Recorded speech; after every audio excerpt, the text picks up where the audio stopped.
Welcome to the Lazy CEO podcast, where Jim Schleckser, author of Great CEOs Are Lazy and founder of the CEO Project, features compelling experts and topics for CEOs of mid to large size companies. Now, let's get started with the show.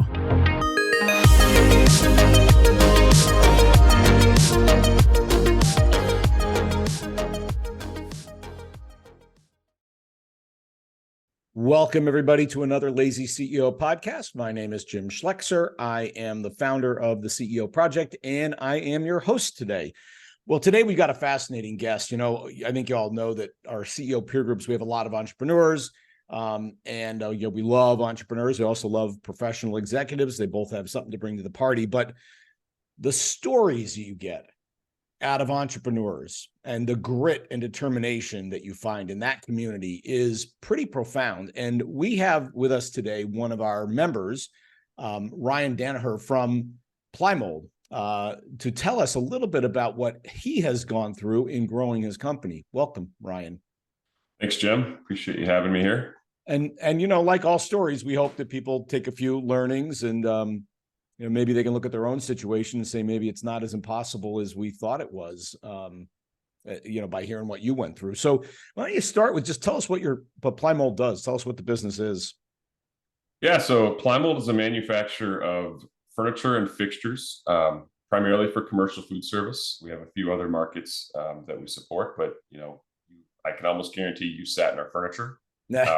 We have roughly 20 QSR, which is fast food, restaurant chains, grocers, some travel stops that we support really worldwide for some of our customers. We're employee owned. This is our 75th year in business. We've been employee owned for 31, I believe, since 1992. So, as ESOPs go, for those of you who have dealt with them, that's a pretty mature ESOP.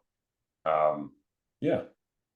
Awesome. Yeah. And we won't dig into it, but there are complexities of running an ESOP company that other people don't understand. Yeah, that would be an entire podcast. I think we may have to, we're going to have Ryan back for that one later. We've actually got a few members that are ESOPs and, it's, like I said, it's got its own thing.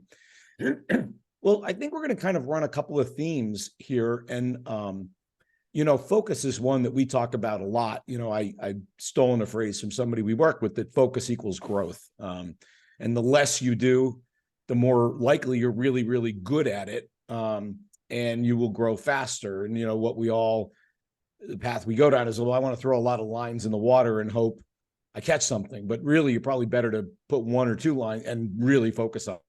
You went through a focusing process, a reorganization process in your business. Tell us a bit about that, because that must have been painful. So tell us about it. Yeah, well, I'm a first-time CEO, right? So I've been with the company for 13 years. And when I was asked to become CEO in 2019, we had 5 business divisions, all related, but different customer bases, somewhat different industries. Commonality, they're making things with wood and metal and so on and so forth. But we had a company, an architectural millwork company in California that was, they were doing suites for the LA Rams new stadium. They were doing, a Disney property hotel build out. Meanwhile, we're doing, food service in Minnesota. High-end work was being done at a custom upholstery shop that we owned in Seattle. Great work, phenomenal, but primarily steakhouses and fine dining. And then we also had a division of Plymold in Minnesota doing much the same thing. And finally in Arizona, we were importing in-room, like guest hotel furniture. Wow. Yeah. And so there was a lot going on. And I think that's it. I mean, these were all really great businesses with loyal customer bases, adding a lot of value. But it isn't always the case that there's synergies, right? And the sum of the parts is, the whole is greater than the sum of the parts. And so, we really recognized that we needed to focus and we needed to get back to what we were truly great at doing. The Trump administration helped us in 2018 a little bit with some tariffs that started making some of the calculus on import versus domestic manufacturing started changing some of that a little bit. Right. So that was definitely part of it. But within my first 10 months on the job, we made the decision to divest or close 4 of the 5 business units. Wow. So that included 2 sale processes, and then 2 closures. Wow. And was there like an event that, besides the tariffs, that made you said it's time to make this move, or just because you were the new guy and you took a different view of it? No, I think, just kind of stagnation, like what direction, we're going in 5 different directions. In which direction are we going to grow? Yeah. Right. And so it was really just we went through a process of understanding what we were truly good at. And, we recognize that we excel in metal framed furniture and fixtures. We were supplying wood chairs. We were supplying ornamental wood. Obviously, architectural millwork is a lot of intricate paneling and bars and that sort of thing. At the end of the day, we felt that a lot of those markets were crowded, frankly, and that where we really added value was in this certain niche where we were combining steel, wood components, upholstery, laminated materials, but all going onto a steel frame, if that makes sense. And, it's amazing because as you start to focus in, you start to realize how big those markets are that you maybe thought were, just little niches of your business. Yeah. This is the problem with being in multiple markets. You end up skimming all the markets instead of going deep in the 1 or 2 that really have potential. Exactly. There's another line we use. It's a Chinese expression. They go, "Man who chases 2 rabbits never catches any." So, you kind of ran through that. Well, absolutely.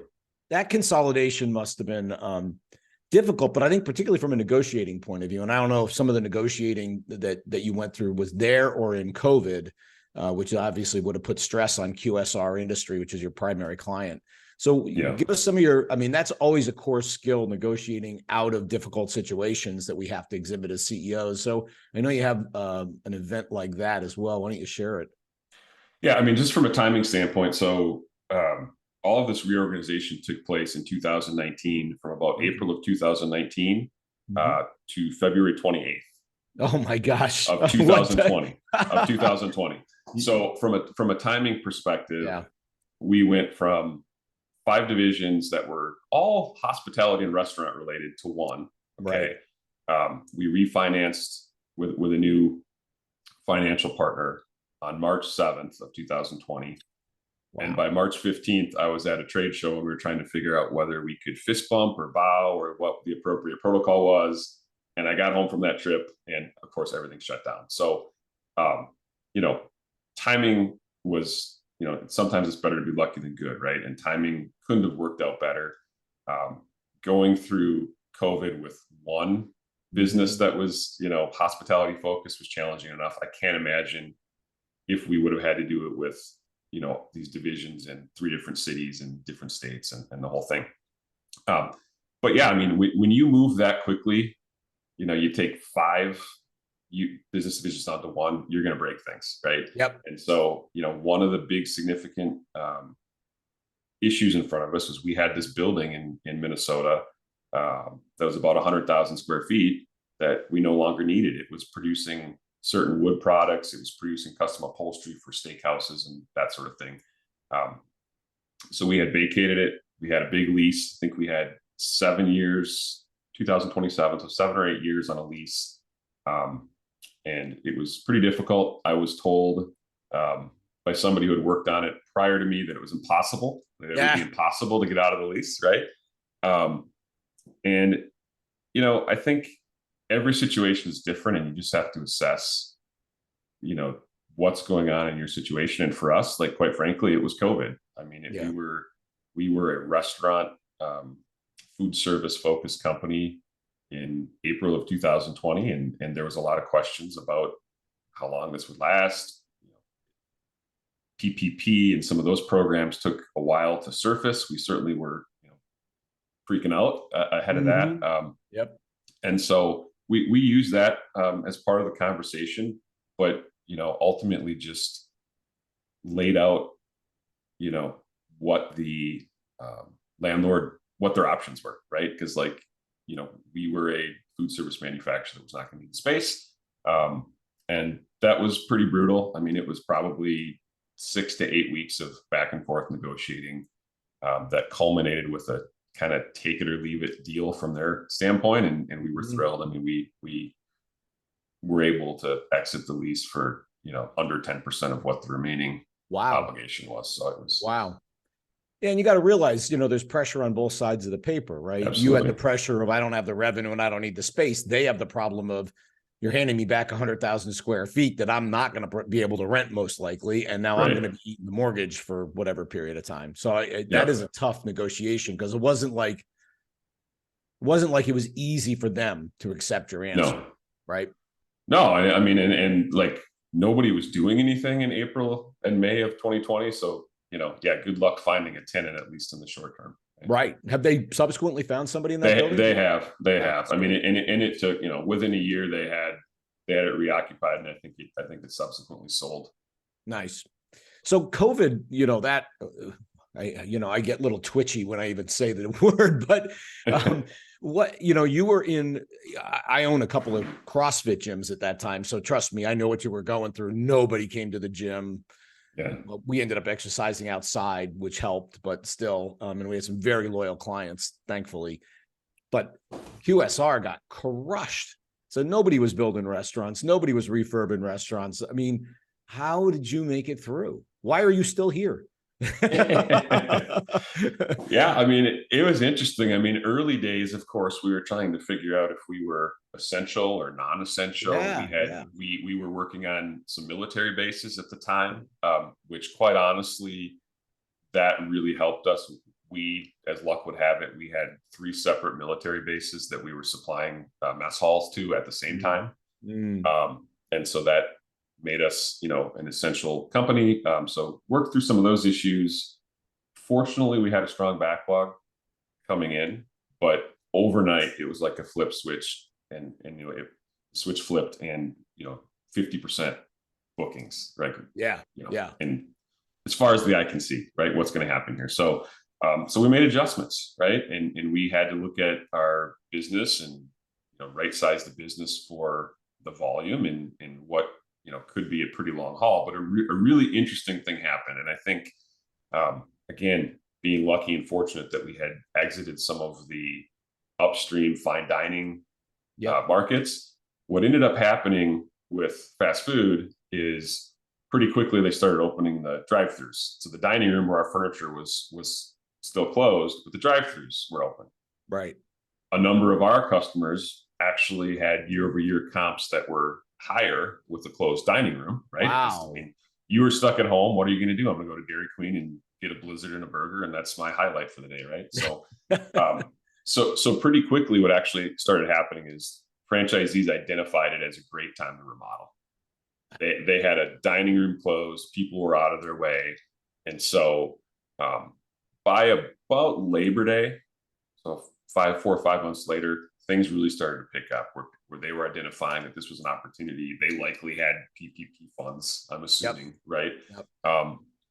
And so, so we went through some downsizing, and I can remember telling my COO at the time, like, I guarantee you we're going to get this wrong, right? I mean, if we don't make changes, it's going to be to our detriment. If we make the changes we need to make, I guarantee you things are going to pick up. So that's what we did. And, after making a workforce reduction, very difficult one, in July, like 6 weeks later, we were calling people back, begging them to come back and help us. And really from September of 2020 until December of last year, we were in constant hire mode and really chasing the demand. That's pretty incredible time. I'll tell you, laying people off in a company that's been around for 75 years, and employee owned, it's very difficult. Brutal. Yeah. Well, but everybody loves to get that phone call. Hey, we need you back, right? So that's always joyous when it happens. I'm glad you got there. So how did you, was that the transition from sort of reorg to growth that you went through? Because I know you're growing, or did that kind of come after COVID that you refocused in some way that got you on the growth track again?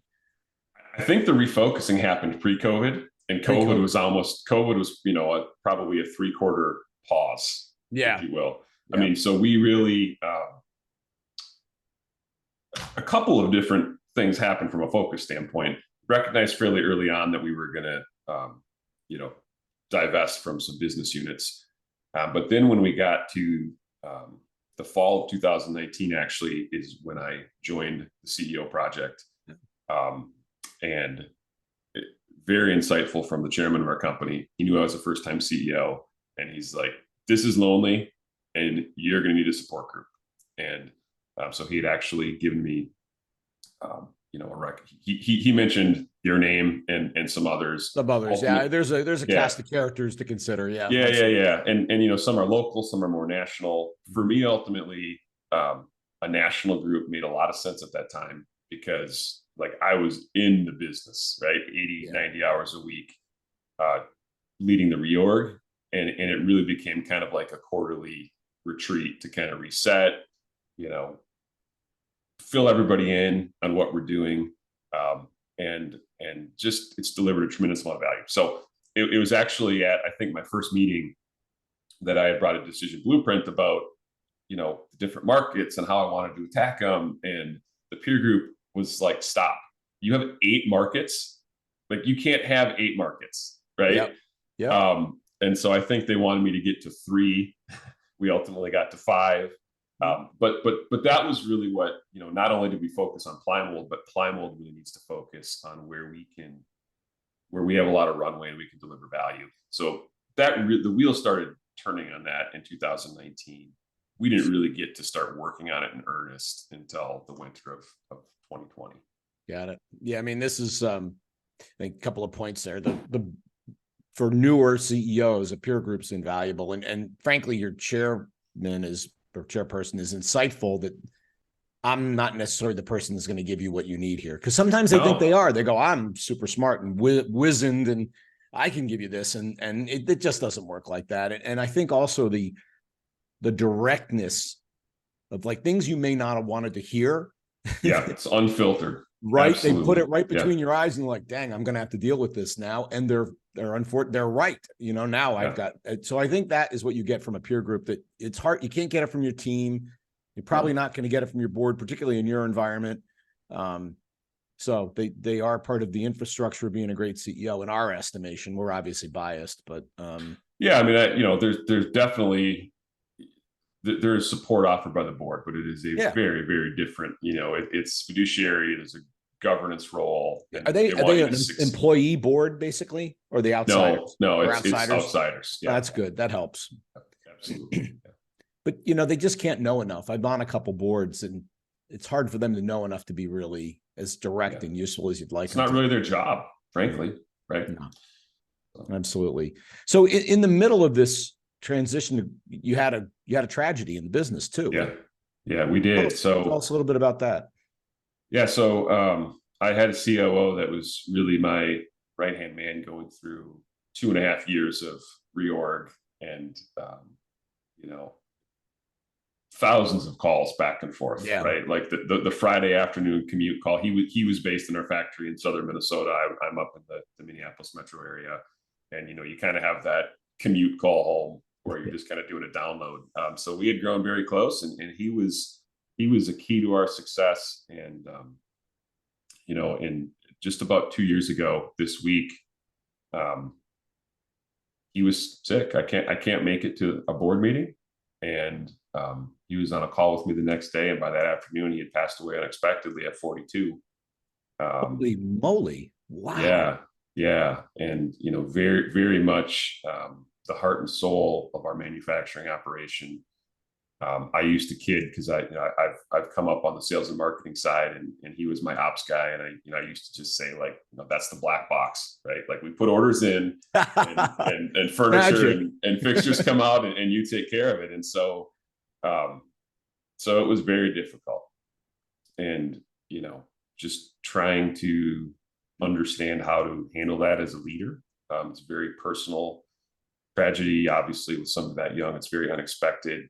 In his particular case, his wife had passed away 10 years earlier. So he had a son that had lost both of his parents in the course growing up. So it was just very difficult. It's one of those things where you don't have answers, right? Like at some point you just have to sit with the team at the municipal bar, right? I mean, you just have to tell stories, and there's a grieving process. And so we worked our way through that, and then what's next is kind of the question. And it was probably, again, I'm not intending to make this a commercial for peer groups, Jim, but like probably the most important decision blueprint that I ever brought to the team was, 4 to 6 weeks after Pete had passed, it was, who's going to take the torch, who's the successor. Yeah. We had a candidate internally that I felt could do the job, but I was also presented with an outsider, a rock star. He had led a $1 billion manufacturing division at a building materials company in Minnesota. So I was really torn, right? Like what is the best decision for the company? And unanimously, the group said, this is not the time to bring in an outsider. After they understood, the qualifications of the person on the inside, and it couldn't have been a better decision. It absolutely was what the company needed, and he's taken the reins and just really blossomed. And it's been really fun to see him grow. It was a little, he was an engineering manager, and so we were asking him to take a big step forward from a leadership standpoint, but he's thrived, and really, like I said, it was a great decision. Nice. Yeah, there's good research on succession. I've actually studied mostly about CEOs, but the basic answer here is if the business needs a strategic change, a shift change of some sort, an outsider is better because they don't have the history, right? They can break China and do what they have to do, a bit like yourself.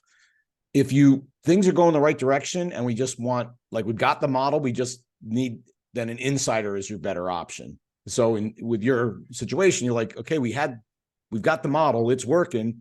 We don't need to make a big change. An insider was almost certainly the right answer. And obviously it was the right answer in your case. So that's great. Yeah. That's great. Yeah. So what's next for your business? What's the next growth engine? Where are you bringing this business next?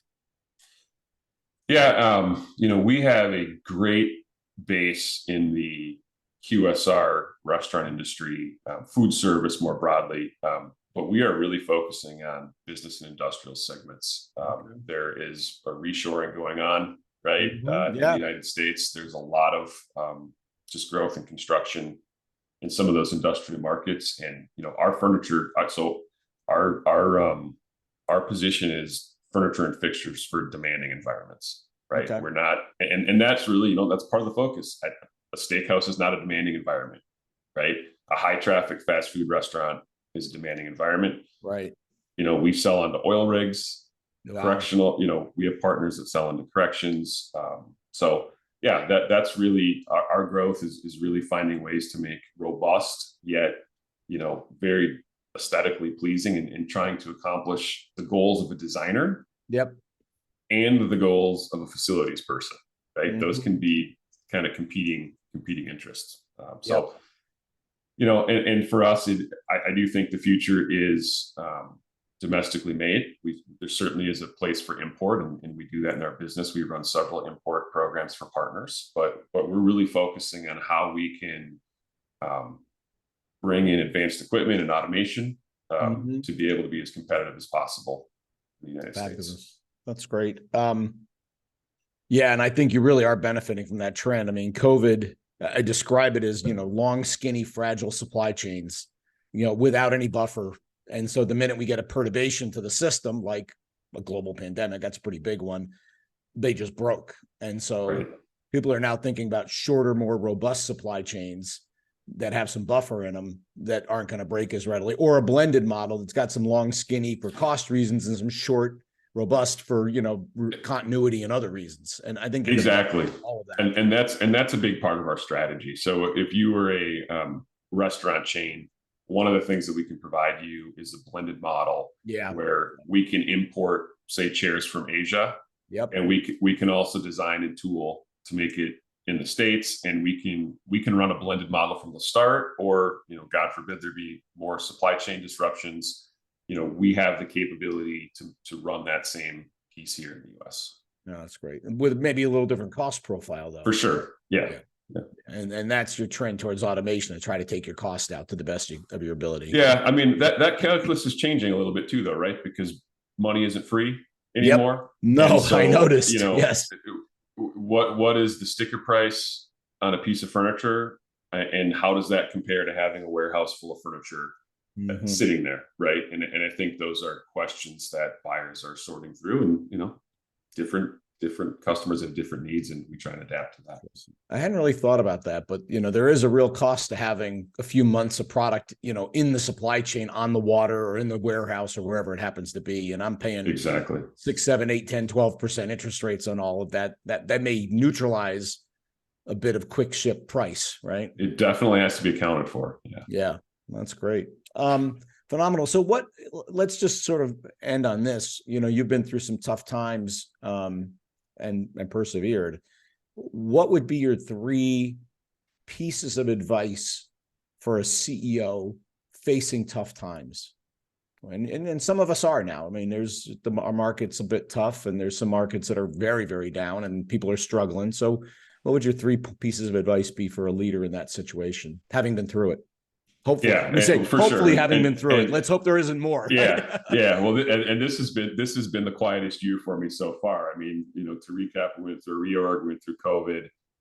We did have a tragedy within our company. Then we got to face, at least in my lifetime, unprecedented material inflation. Yep. And I think, the first I do think is, don't be an island, right?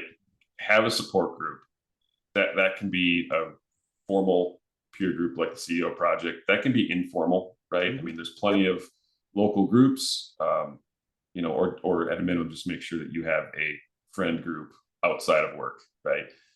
So that'd be number 1. Number 2 would be, have a direction, know where you're trying to get to, but don't worry too much about next week and next month. I mean, I really think that in challenging times, you have to worry about what's going on today, and just take it one step at a time. Make your list. You've got your, 5 priorities, and you just you set them up and you knock them down, and you just keep your head down, and there'll be brighter days.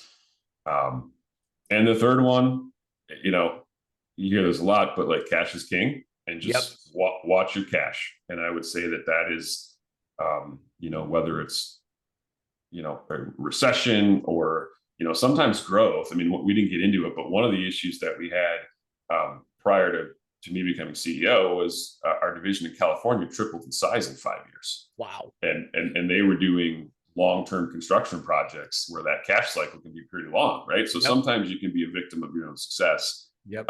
And to me, those were the keys. I was very close just to cash management and making sure that we were doing the right thing with it. And then, once we really started building momentum, making sure that we're reinvesting in equipment and just really kind of building that advantage. I told the story before. I had a friend who was starting his company, and he goes, "Jim, what do I need to know? What are the 3 things I need to know?" I go, "Okay, rule number 1, you can't run out of cash, because if you run out of cash, the music stops and you can't play anymore." Right. Got it. What's number 2? Number 2 is don't run out of cash. And number 3 is don't run out of cash.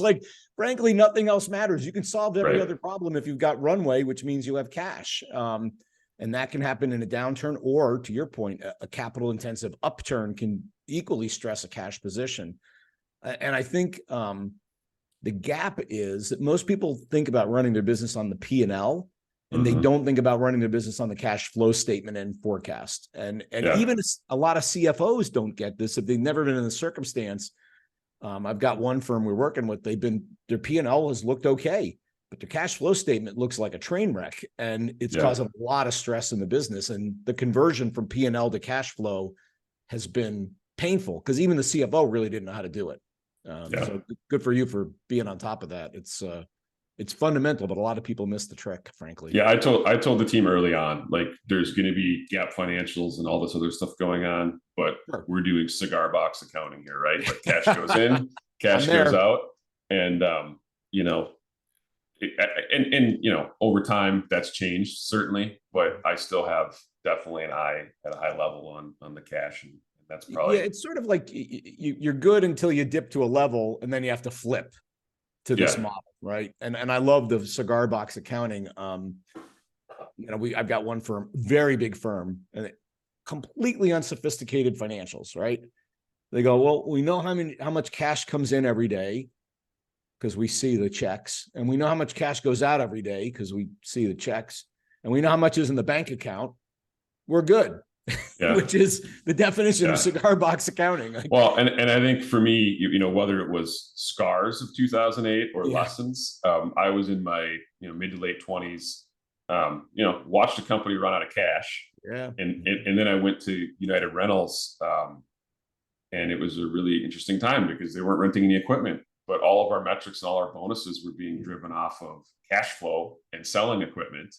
And that was really a wake-up call to me that a company could lose a massive amount of money on the income statement and have hundreds of millions of dollars of positive cash flow, right? And so that was before grad school, but that was like a real life MBA in the importance of cash, and the kind of the primacy of it above all of the other metrics in the business, other statements. Okay, boys and girls, don't run out of cash. That's it. That's right. Ryan, thank you so much for sharing your story with us. This was inspirational and terrifying at the same time. But I really appreciate you taking the time with us. Thank you so much. I appreciate you giving me the opportunity to share my story. Thank you, Jim. Thank you. All righty. Cheers. This podcast is brought to you by the CEO Project. At the CEO Project, we work with CEOs to help them grow their business. And our members represent billions of dollars of revenue and profit. And frankly, amongst all of us, we've probably made every mistake in the book, including some you haven't made yet. So if you want to learn from the experience of a bunch of really seasoned CEOs, we're a great place to hang out. In this podcast, what you're going to hear are some of those ideas, concepts, and things that are just going to help you on your journey. If you want to find out more, reach out to us at theceoproject.com, or you can contact me personally at jim@theceoproject.com. Happy listening.